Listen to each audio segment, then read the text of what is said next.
Welcome to On the Fence, the show that's about helping you decide whether or not to spend your hard-earned money on the biggest and possibly best releases in mini form. Nick, On the Fence is back during this dry summer months. My fence fell over. It's in need of repair. Because it's been that long since someone sat on it. I've let it fall to pieces. Well, get that hammer and nails because we're going to put that fence back up and you're going to sit your ass on it while we discuss Sonic Mania. Hans! Yes? What is Sonic Mania? Sonic Mania is a retro 2D platformer from Sega that's pretty much all about encapsulating the old feel of the Sonic games from the original Genesis Mega Drive days.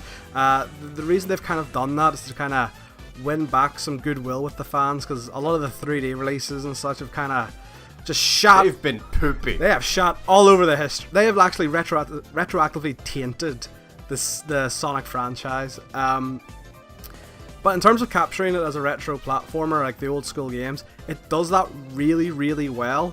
Like, there's a lot of nostalgia from like the old school pixel art and the level, like, and the level designs as well. You could have just plucked from the old games. It's a mash of all this old stuff. Like even the control scheme is picked right out of the old ones. Like, it's literally you use your D-pad to move and you use A to jump, and that's it. There's no other controls. That's pretty much it. Although they do that well, kind of like bringing old school elements to the modern day. There's downsides with it. Some, like, we've kind of seen that with like the Crash Bandicoot remake. Like, you know, like a lot of old stuff just doesn't transfer into modern gaming, like a live system. Live systems were invented, you know, for arcade machines. You know, you lose your lives, put in more money, get lives. There is no place for that in a game that you pay flat rate for. Also, the controls.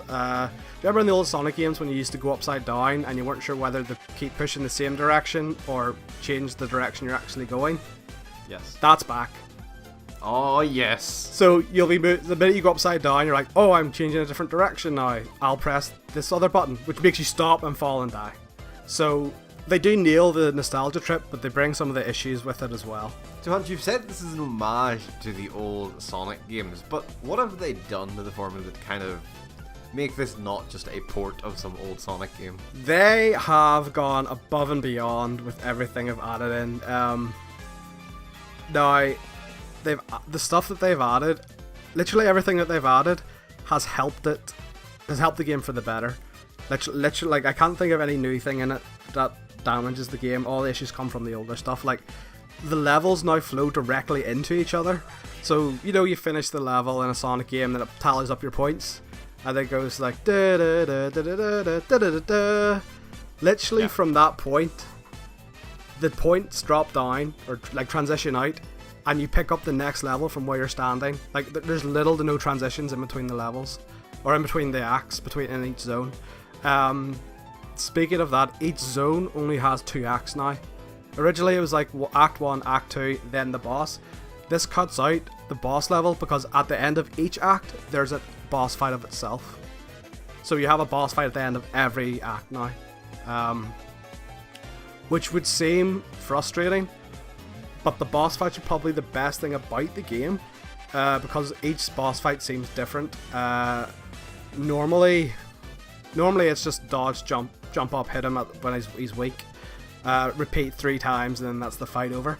This is completely different in this one. Like, at the end of Act 1 in the chemical plant, you face Dr. Eggman in a game of Battle Tetris.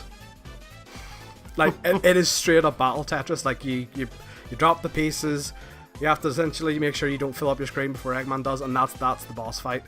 There's another boss fight in Studio Polis, where you're running along a highway in 2D, and you're having to deflect missiles back to a helicopter that's chasing you.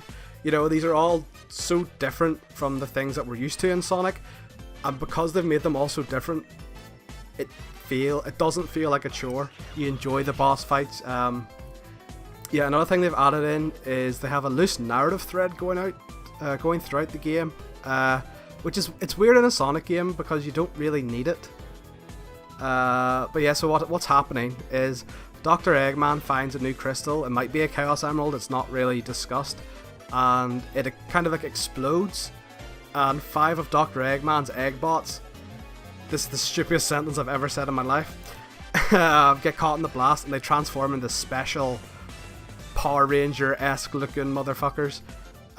Essentially you go through each act and then you fight them. So like I'm 4 or 5 zones in and I've faced 3 of the egg bots, so I reckon I'm about over halfway through the game.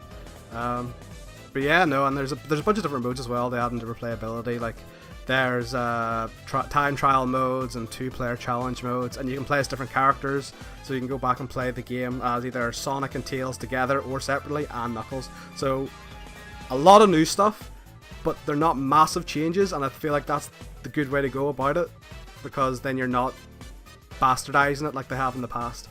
So Hans, if I was on the fence about Sonic Mania, what would you say to me? If you were on the fence about Sonic Mania, I would say if you're one of these people who have wanted this retro game for a long time, it's definitely worth the money. It's only £15, so it is, like, it's not expensive, and there's a good chunk of game there. So yeah, no, anyone who wants this game or has been looking forward to a retro Sonic game, definitely buy. Non-Sonic fans might not enjoy it as much.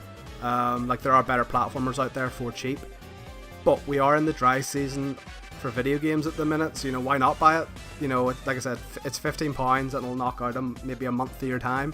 And yeah, like like, it's a weird thing because the only thing that tarnishes this game, and like, it's a good game, don't get me wrong, so it's only a slight tarnish, but the only thing that tarnishes this game is the stuff from the old Sonic. All the new stuff is only good.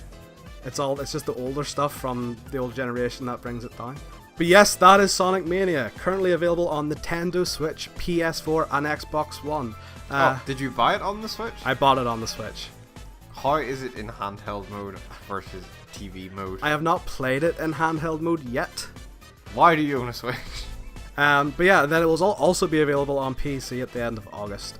All for £15. Thanks, Nick. Thank you, Hans.